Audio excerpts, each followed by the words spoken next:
नमस्कार दोस्तों, मैं हूं सुरजीत श्यामल। आप देख रहे हैं वर्कर वॉइस .in। दोस्तों, आप में से जिन लोगों का भी सहारा इंडिया के अंदर पैसा फंसा हुआ है, उनके लिए एक बहुत ही लेटेस्ट जानकारी लेकर के आया हूं।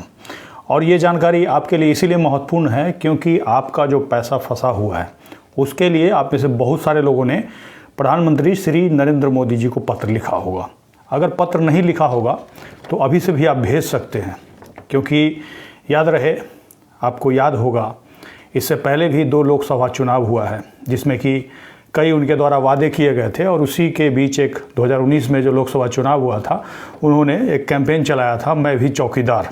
लेकिन इस बार जो कैंपेन होगा उनका क्या होगा ये मैं आपसे पूछूंगा, लेकिन उससे पहले आपको बताना चाहूँगा कि आज यानी कि 2 मार्च 2024 को प्रधानमंत्री श्री मोदी बिहार दौरे पे हैं। और इसमें आप में से बहुत सारे लोगों को ये सवाल ज़रूर होगा कि क्या अपने चुनावी सभा में आपके सहारा इंडिया के पैसे के भुगतान के बारे में कुछ कहा जाएगा या नहीं जाएगा।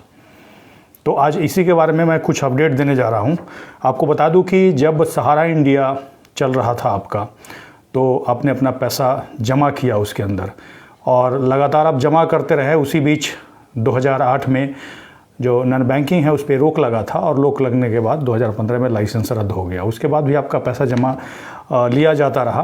कहीं ना कहीं सरकार की नाकामी थी। और तो और आपको याद होगा इस बीच में अलग अलग न्यूज़ पोर्टल के द्वारा, अखबार के द्वारा गलत जानकारी आपको दी गई, और जिसके वजह से आपका पैसा लगातार फंसते रहा। पहले आपका नॉन बैंकिंग में फंसा, उसके बाद क्यूसॉप में, क्यूसॉप से सोसाइटी में, उसके बाद भी अभी भी जा करके कोई भी ऐसा न्यूज़ पोर्टल आपको नहीं मिलेगा जिस पे आपको सही जानकारी नहीं मिल रही होगी। और अगर YouTube चैनल को देखिएगा तो एक बाढ़ सा आ गया है, हर कोई आजकल सहारा इंडिया के बारे में जानकारी देने लगा है। और इसी बीच 18 जुलाई 2023 को एक रिफंड पोर्टल आया था जिसके बारे में अमित शाह जी ने कहा था कि 45 दिन में आपका पैसा मिल जाएगा। हालांकि वो पैसा मुझे नहीं लगता है कि किसी को मिला होगा। ऐसे लोकसभा में उन्होंने ये कहा है कि 2 लाख लोगों को उन्होंने पैसा दिया है, जबकि उसी जवाब में उन्होंने ये भी स्वीकारा है कि 1 करोड़ 21 लाख लोगों ने क्लेम किया। कहने का मतलब 1 करोड़ 19 लाख लोगों को उन्होंने पैसा नहीं दिया, रिजेक्ट कर दिया। भले ही वो 200 रुपये लगा करके क्लेम किया हो, 500 रुपये लगा करके उन्होंने क्लेम किया हो, या 1000 रुपये लगा के क्लेम किया हो। अगर उस पैसे को आप जोड़िएगा तो एक बहुत बड़ा आंकड़ा होगा। और इसी के बीच आज प्रधानमंत्री मोदी जी यानी कि 2 मार्च 2024 को बेगूसराय में एक जनसभा को संबोधित करेंगे, जिसमें कि उनके साथ नीतीश कुमार जी होंगे।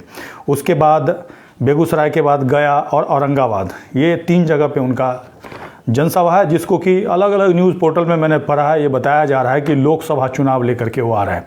हालांकि अभी आचार संहिता लगा नहीं है, चुनाव के जो तिथि है उसकी घोषणा नहीं हुई, लेकिन एक तरह से देखा जा रहा है कि अलग अलग जो शिलान्यास कार्यक्रम है उसको करने के बाद वो सभा को संबोधित करेंगे। और कहीं ना कहीं ये जो शिलान्यास होता है इसीलिए होता है कि हम अभी शिलान्यास कर रहे हैं, हमको वोट दीजिए और ये जब हम जीत जाएंगे तब बनाएंगे। और कहीं ना कहीं उसी तरह का सहारा इंडिया के बारे में भी है, जो कि आपका पोर्टल लॉन्च किया गया।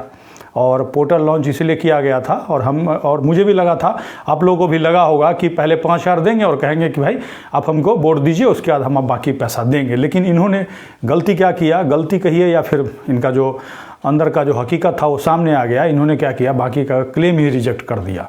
तो रिजेक्ट कर दिया तो मतलब बात ख़त्म हो गया एक तरह से। जब तक आप उस पर रिक्लेम नहीं करते हैं, उसके लिए एक पोर्टल भी लाया है, और उसमें भी पैसा कितना देंगे, बाकी पैसा कब देंगे, इसका कुछ भी क्लियर नहीं है। लेकिन मैं आप लोगों से ये जानना चाहता हूं कि क्या इस बार लोकसभा में सहारा इंडिया का मुद्दा जो चुनावी मुद्दा बन पाएगा कि नहीं पाएगा। क्योंकि अभी तक मैंने जितना भी जनसभा उनका संबोधन देखा, अलग अलग नेताओं का मैं संबोधन देख रहा हूँ, कोई भी सहारा इंडिया के बारे में नहीं बोल रहा है। हालांकि जो अमित शाह जी ने ये पोर्टल लाया था, और इसीलिए लाया था कि हम चुनाव में इसके लेकर के लोगों से वोट मांग सके। लेकिन जैसा कि हमने पहले ही अनुमान लगाया था, कोई नोटिफिकेशन नहीं है। और नोटिफिकेशन इसीलिए नहीं है क्योंकि पहले से ये क्लियर था कि ये आपको पैसा नहीं देने जा रहे हैं, कहीं ना कहीं आपको गुमराह करने जा रहे हैं। और इसीलिए हमने काफ़ी पहले से लोगों को सचेत करना शुरू किया कि पोर्टल पे क्लेम कीजिएगा, तो कहीं ना कहीं आपको पैसा मिलने की उम्मीद कम है। अगर दे भी देंगे तो 10,000 देंगे, बाकी पैसा कब देंगे इसका कोई पता नहीं है।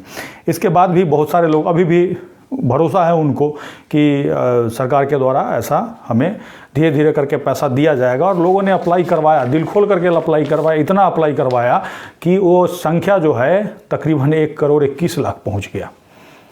जबकि ग्रामीण स्तर पे हमने देखा है कि एक आदमी, एक गरीब आदमी है जिसके पास पैन कार्ड नहीं है, वो पैन कार्ड बनवा रहा है, कम से कम 150-200 रुपया दे करके पैन कार्ड बनवाया, उसके बाद एक स्कैनिंग का कहीं 50 रुपया लिया जा रहा है, कहीं 100 रुपया लिया जा रहा है। और इस तरह करके अगर आप उसका आंकड़ा जोड़िएगा कितना पैसा लोगों ने क्लेम में खर्च कर दिया, तो वो 100 करोड़ 200 करोड़ भी हो सकता है और 300 करोड़ भी हो सकता है, समझिए। क्योंकि अगर 1 करोड़ 19 लाख लोगों का क्लेम रिजेक्ट हुआ है, अगर 100 से गुना कीजिएगा, यानी कि प्रति जमाकर्ता अगर 100 रुपया भी खर्चा हुआ होगा तो कितना करोड़ होगा। और तो और बीच में हमने एक और जानकारी आपको दी थी कि कुछ लोग हैं जो कि जनहित याचिका के नाम पे पैसा लिया लोगों से, 250-250 रुपया ले करके लिया। एक वीडियो में उन्होंने ही खुद कहा है कि हमारे पास 10,000 से 15,000 के बीच मेंबरशिप आया, तो उसको अगर 250 से गुना कीजिएगा तो ऐसे ही 35 लाख 34 लाख के आसपास हो जाता है अगर कैलकुलेट कीजिएगा तो। और कहने का मतलब वो जो याचिका लगाया है वो हमने पहले ही कहा था कि वो रीट याचिका है, और क्लियर भी हो गया है कि रीट याचिका है। तो कहीं ना कहीं आप लोगों के झांसे में बच के रहिएगा, तभी कल को पैसा मिलने का रास्ता खुलेगा। और ये बात जान लीजिए कि हमने कभी ये नहीं दावा किया कि हम आपको पैसा दिला देंगे, हाँ, बल्कि हमने ये ज़रूर कहा है कि अगर आप एकजुट होइएगा तो हम आपके साथ रहेंगे, हम आपको एकजुट करने की कोशिश करेंगे। और इसके लिए हमने अपने हर वीडियो में एक गूगल फॉर्म दे रखा है, अपने संस्था का जो मेंबरशिप फॉर्म है वो दे रखा है। लेकिन आप में से जो लोग जुड़िएगा, और जुड़ करके केवल आपके जुड़ने से कुछ नहीं होगा, जब तक पूरे देश के जमाकर्ता नहीं चाहेंगे तब तक कुछ नहीं होना। ये बात मैं पहले से क्लियर कर रखा हूँ। बहुत सारे लोग हैं जो कोर्ट में जा कर के किसी वकील के माध्यम से केस लगाते हैं और कहीं ना कहीं उनको निराशा हाथ लगती है, क्योंकि सबसे बड़ी बात है इस फर्जीवाड़े को 2 साल में जो मैंने समझा है, यही समझा है कि कहीं ना कहीं जो नियम बना हुआ है, जो कानून बना हुआ है, उसको काम नहीं करने दिया जा रहा। और कहीं ना कहीं बड़े लोगों का हाथ है, कहीं ना कहीं मिली भगत है। और जो लोग हमारे लेटर को पढ़ा होगा उसमें स्पष्ट है कि अमित शाह जी ने खुद कहा है कि हमने उससे क्या किया है, बीच का रास्ता निकाला है। हम कहने का मतलब सेटलमेंट कर लिया है। तो ऐसी स्थिति में आपके पास एक ही पावर है, वोट का पावर है। और मैं याद दिलाने के लिए केवल लाइव आया था कि बिहार में प्रधानमंत्री जी आ रहे हैं। अब ये देखना है कि वो सहारा के बारे में बोलते हैं कि नहीं बोलते हैं, क्योंकि मुझे तो उम्मीद नहीं है। अगर आपको उम्मीद है तो कमेंट्स करके बताइएगा। और आप में से जिन लोगों ने भी चिट्ठी नहीं भेजा है तो नीचे वीडियो के डिस्क्रिप्शन में वो लेटर मिल जाएगा, और उसको पढ़िए और समझिए। और समझना यही है कि उसमें यही लिखा हुआ है, सिंपल सा बात लिखा हुआ है कि अगर हमारा पैसा नहीं मिला तो हम आपको वोट नहीं देंगे। इसमें कोई गलत नहीं है, संवैधानिक मांग है। अगर देश का हर एक जमाकर्ता इस बात का प्रण ले ले तो ऐसे ऐसे जो नेता हैं जो नहीं बोल रहे हैं, कल को बोलना शुरू कर देंगे। इसके साथ ही मैं आपसे अनुरोध करूंगा, अगर आप हमें फेसबुक पे देख रहे हैं तो चैनल को सब्सक्राइब कीजिएगा, यूट्यूब पे देख रहे हैं तो चैनल को सब्सक्राइब कीजिएगा। इसके साथ ही विदा लेता हूं, धन्यवाद।